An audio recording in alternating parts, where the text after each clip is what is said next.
Magandang araw po mga kabayan. Ito po ulit si Mr. Fritz De Leong. Una po sa lahat ay i-congratulate ko po kayo sa pagiging ganap na technopreneur. Tatalakayin natin sa video presentation na to ang mga bagay na dapat natin gawin kapag tayo isang ganap na technopreneur na or V-Mobile member. Ito po ay isang guide based on Team Maverick strategy. Sana po ay marami kayong matutunan. May kasabihan po tayo na a journey of 1,000 miles begins with a single step. Ang pagiging ganap nyong technopreneur ay unang hakbang nyo po para sa success dito sa V-Mobile.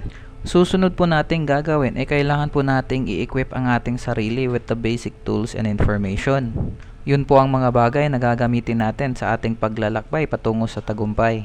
At syempre, andito po ang Team Mavericks para gabayan po kayo sa paglalakbay na yun. Pwedeng-pwede na pong gamitin ang mga tools and strategy na ginawa namin para sa inyo. I-review po natin ulit kung ano po yung laman ng ating V-Mobile Kit or V-Mobile Package. Andyan po ulit yung ating 20 pieces price list kung saan halos lahat ng prepaid products ay nakasulat. Susunod naman po ay yung ating 20 pieces quick guide. Diyan po nakasulat halos lahat ng instructions kung paano po patatakbuhin ang ating negosyo. Nandyan din po yung pinaka-importanting bagay sa ating negosyo, ang ating Technopreneur Card.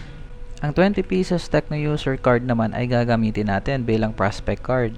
Pwede natin itong pamigay sa mga kaibigan natin na gusto munang subukan ang ating system bago sila maging ganap na technopreneur. At syempre, yung ating dalawang V-Mobile Load Extreme Tarpaulin na magagamit natin bilang marketing materials. Pag-aaralan natin ulit ang mga basic commands, unang-una na po dyan ay kung paano tayo makapag-load sa ating sarili. Kailangan po nating tandaan, gamit ang ating regular SIM ay wala po tayong menu para makapag-load. Kailangan nyo pong gumawa ng text message based on command. At ang command po natin para makapag-load tayo sa ating sarili ay lx space load, space ID number, space PIK or password, space product code, space customer cellphone number or cellphone number nyo po. Make sure po na tama yung inyong commands, especially sa spacing. Make sure din po tama po inyong password at saka ID number. Pag tama po lahat ng information, send nyo po yung command nyo sa ating gateway. Ang mga gateways po natin ay set of special numbers na nakakategorize based on telco network. Ang gateway po natin ay responsible na mag-process sa mga commands na inyong pinapadala. At ang gateway din po natin ang responsible na makipag-communicate sa computer system ng telco networks. At ito po ay isang illustration kung paano gumagana yung ating system at paano ito nakikipag-communicate sa telco network. Andyan po yung ating cellphone na gamit natin makipag-communicate. Next po is yung telco highway na naghahatid ng ating mga message sa system. Yan naman po ay isang interpretasyon bilang kayo. At andyan naman yung ating tatlong telco networks. At syempre, andyan din yung ating V-Mobile Load Extreme Gateway. Ito po ulit yung ating command para makapag-load tayo sa ating sarili. Make sure po na tama yung inyong ID number and password. Make sure na tama po yung product code na inyong gagamitin. And andyan din po yung cellphone number nyo or cellphone number ng customer. And then make sure po to send this command sa ating gateway numbers. Si Telco Highway po ang magdadala ng inyong message papunta sa Load Extreme Gateway. I-verify ngayon ni Gateway ang mga information na inyong pinadala galing sa command. I-check po ngayon ni Gateway kung tama po ba inyong ID number, if tama po ba inyong password or PIK, and meron ba kayong enough balance. Pag tama po yun lahat, makikipag-communicate si Load Extreme sa mga telco networks gamit po yung Telco Highway. At ang telco network naman ay maglo-load sa inyo. Makikipag-communicate si telco sa Load Extreme gamit ang Telco Highway. At ang ating gateway naman ay magsasend ng message gamit ang Telco Highway para ma-receive natin yung confirmation ng load. Ganun lang po kadali ang sistema ng ating negosyo. Do not be a load retailer kasi hindi po yan ang business concept ng V-Mobile. Ang main concept po ng V-Mobile ay ang consumer empowerment kung saan magkakaroon ng convenience, discount, and opportunity ang ating mga kaibigan bilang isang cellphone user. Ito pong ilang paraan para makapag-replenish tayo ng load wallet. Unang-una po dyan ay pumunta kayo sa pinakamalapit na V-Mobile office. Kumuha po kayo ng load wallet form at i-fill up nyo lang po ng mga information na kinakailangan. Ang minimum load wallet po sa mga V-Mobile office ay 300 pesos. Pwedeng-pwede din po kayo makapag-load wallet sa mga accredited banks gaya ng Union Bank, BDO, Metrobank at BPI. Take note nyo lang po ang mga bank account numbers kasi dyan po tayo maghuhulog ng pera. Ipaprocess po yan ng bank teller at pagkatapos ay bibigyan niya kayo ng resibo. At ang information naman po sa resibo ay siyang ite-text nyo sa ating system para ma-verify po natin na kayo ang nag-deposit. Kailangan nyo din pong malaman na may 3 to 6 hours processing time ang bangko. Huwag nyo din pong kalimutan na pwede po kayong makipag-transaction ng load wallet sa mga kapwa technopreneur. Considering po na may extra load wallet ang isang technopreneur, mas mabilis po ang transaction kasi po walang waiting time. Ito po ulit yung ating loading platform website, ang loadextreme.ph, kung saan makikita nyo po ang inyong load inventory, online loading or actual online loading, sales report at transaction list. Ito naman po ang mylx.biz kung saan makikita natin ang ating transaction list, genealogy, mylx earnings, sales report at marketing update sa ating marketing compensation plan. Mga kaibigan, meron po tayong kasabihan na action is the foundational key to all success. Kung gusto nyo pong maging successful sa ating negosyo ay dapat po meron tayong gawin. Unang-una po natin gagawin is ang I-100 strategy kung saan po ay mag-i-invite tayo ng 100 friends. Kaibigan, hindi po mahirap maghanap ng 100 friends. Bibigyan ko po kayo ng idea kung paano. Meron po ba kayong 10 relatives na gumagamit ng load at gustong magkaroon ng convenience, discount, and opportunity? How about 10 friends na gumagamit din ng load na gustong magkaroon ng convenience, discount, and opportunity? Meron po ba kayong 30 cellphone contacts na pwede nating i-invite na magkaroon ng convenience, discount, and opportunity din? Meron ba kayong 50 friends sa Facebook na pwede nating i-invite sa V-Mobile?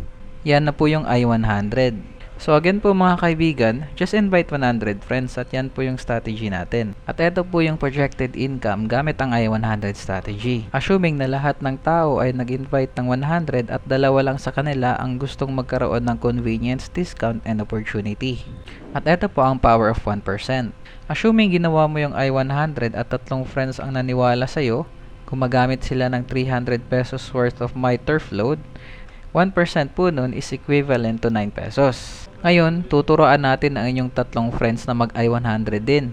Assuming na ginawa nila yung I-100 strategy, 3 kaibigan lang po ang naniwala sa kanila na gustong magkaroon ng convenience, discount, and opportunity at gumagamit din ng 3 kaibigan nila ng worth 300 pesos My Turf load, 1% po nun is 27 pesos. Down the line po, ginawa natin yung I-100 strategy at tagta-3 lang po ang naniwala. Ito po yung projected income after 10 months gamit ang I-100 strategy with a power of 1%. Assuming po lahat sa organization mo ay gumagamit ng 300 pesos worth of My Turf load. Ang good news po dyan, next month ay maglo-load na naman sila ng 300 pesos worth of My Turf load. So yan ang magiging projected monthly income nyo. Ngayon mga kaibigan, gamit ang I-100 strategy ay marami kayong rejections na ma-encounter. Don't worry because a rejection is nothing more than a necessary step in the pursuit of your success. Ang rejection po is just a stepping stone para makamit nyo yung tagumpay sa V-Mobile.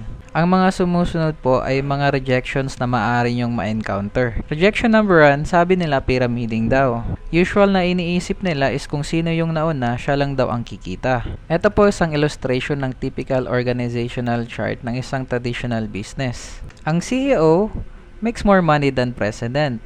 Ang president naman makes more money than the vice president.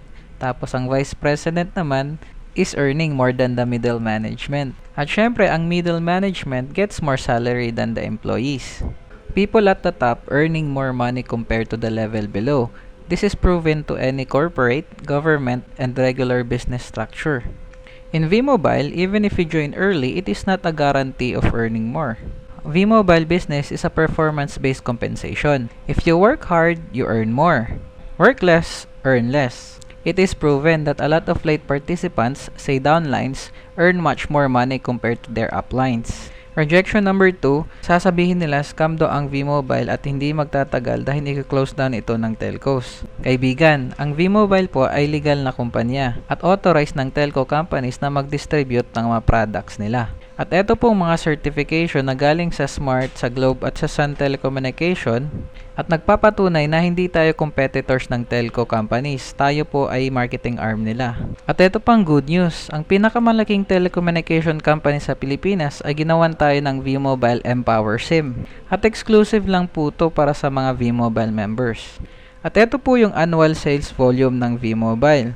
Year 2008, that is 16 million. 139 million noong 2009 and 640 million naman noong 2010. And 1 billion August of 2011. Ang V-Mobile po ay may solid track record. As of September 2011, 523 million commissions and incentive na ang nabigay sa mga members. And more than 45 millionaires na as of January 2012. Projection number 3. My friend joined V-Mobile but did not earn. Totoo po yan mga kaibigan, marami pong nag-join sa V-Mobile ang hindi kumita. One of the reason po hindi nila alam paano gawin ang business. Sa business na to, dapat may strategy ka at tatrabahuin mo. And that's the reason din kaya meron tayong I-100 strategy. Ang akala kasi nila, pag nag-join sila ay kikita na sila and that's it, parang si Juan Tamad. Kung gusto mong maging successful sa V-Mobile, kailangan mong kumilos. Get out of your comfort zone. Ito pong mga necessary assignments natin mga kaibigan if you really want to be successful sa V-Mobile. Unang gagawin nyo po ay kumpletuhin nyo ang I-100 strategy. Second is panoorin, intindihin at kung pwede i-master ang technical training part 1 and part 2. Panoorin din ang mga top earners testimonial video. Panoorin at intindihin ang business presentation part 1 and part 2. Minimum 3 times to master the presentation kasi lahat ng top earners ay magagaling mag-present. Watch motivational videos. People often say that motivation doesn't last. Well, neither does bathing. That's why we recommend it daily. Pag yan po ang ginawa nyo mga kaibigan, sigurado ang success nyo dito sa V-Mobile. May kasabihan po tayo mga kaibigan, if you don't quit, you win. Remember po, rejection is just temporary. Quitting lasts forever. Maraming salamat po at sana marami po kayong natutunan. Ito po ulit si Mr. Fritz De Leon. Magandang araw.